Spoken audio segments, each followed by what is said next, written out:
বলিউডের জনপ্রিয় অভিনেতা সাইফ আলী খানের উপর সম্প্রতি একটি হামলার ঘটনায় মুম্বাইয়ে চাঞ্চল্য সৃষ্টি হয়েছে। এই ঘটনায় উদ্বেগ প্রকাশ করেছেন বলিউডের বিভিন্ন তারকা। তবে আলোচনার কেন্দ্রে চলে এসেছেন মডেল ও অভিনেত্রী উর্বশী রাউতেলা। সাইফের ঘটনার বিষয়ে মন্তব্য করতে গিয়ে তিনি নিজের নতুন ছবি ডাকু মহারাজ এবং বাবা মায়ের দেওয়া উপহার নিয়ে কথা বলায় সমালোচনার মুখে পড়েছেন। সাইফ আলী খানের উপর হামলার প্রসঙ্গে উর্বশী রাউতেলাকে প্রশ্ন করা হলে তিনি প্রথমে উদ্বেগ প্রকাশ করেন, কিন্তু পরক্ষণেই প্রসঙ্গ ঘুরিয়ে নিয়ে যান তার নতুন ছবি ডাকু মহারাজের সাফল্যের দিকে। তিনি বলেন, আমার এই ছবির সাফল্যে বাবা মা আমাকে দামি উপহার দিয়েছেন, তবে সাইফের ঘটনার কারণে আমি সেই উপহার ব্যবহার করতে ভয় পাচ্ছি। এই মন্তব্যের পর সামাজিক মাধ্যমে শুরু হয় সমালোচনা। নেটিজেনদের একাংশের দাবি, সাইফের মতো গুরুতর ঘটনার চেয়ে উর্বশী তার হীরার আংটি ও উপহার নিয়ে বেশি ব্যস্ত।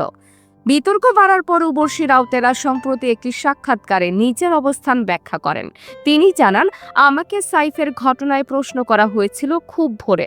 তখন গোটা বিষয়টি সম্পর্কে আমি পরিষ্কার কিছু জানতাম না। সত্যি বলতে কি উত্তর দিচ্ছি সেটা নিয়ে আরও সতর্ক থাকা উচিত ছিল। ততক্ষণে ঘটনার গুরুত্ব পুরোপুরি বুঝতে পারিনি। উর্বশী আরও বলেন, ঘুম থেকে উঠেই জানতে পারি সাইফ আহত হয়েছেন, তবে কিভাবে বা কেন এমনটি ঘটেছে সেটা জানার আগেই আমাকে এ নিয়ে প্রশ্ন করা হয়। সেই মুহূর্তে আমি ছবির প্রচারণা নিয়ে ব্যস্ত ছিলাম। বাবা মা আমার জীবনে ভগবানের মতো, তাই তাদের দেওয়া উপহারে আমি স্বাভাবিকভাবেই একটু বেশি উত্তেজিত ছিলাম।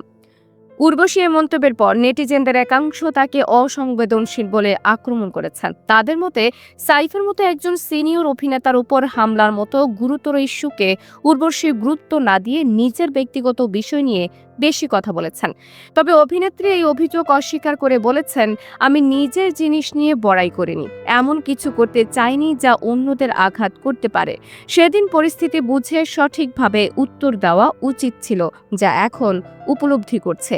সাইফের ঘটনার পাশাপাশি উর্বশীর নতুন ছবি ডাকু মহারাজের সাফল্য নিয়েও বলিউডে আলোচনা চলছে। ছবিটির মুক্তির পর ভালো সাড়া ফেলেছে। উর্বশী জানান, এই ছবিটি আমার ক্যারিয়ারের অন্যতম গুরুত্বপূর্ণ কাজ। এর সাফল্যে বাবা মা অত্যন্ত খুশি হয়েছেন এবং আমাকে দামি উপহার দিয়ে উৎসাহিত করেছেন। সাইফ আলী খানের উপর হামলার ঘটনা এবং উর্বশীর মন্তব্য নিয়ে বিতর্ক যতই থাকুক, বলিউডের তারকাদের জন্য এটি একটি শিক্ষা হতে পারে যে সংবেদনশীল বিষয়গুলো নিয়ে মন্তব্য করার সময় আরও সচেতন থাকা জরুরি। এদিকে সাইফের ঘটনায় তদন্ত চলছে এবং মুম্বাই পুলিশের বিস্তারিত জানার চেষ্টা করছে। আপনার মতামত জানান। সাইফের ঘটনায় উর্বশীর প্রতিক্রিয়া নিয়ে আপনার কি মত? নিচে কমেন্ট করুন।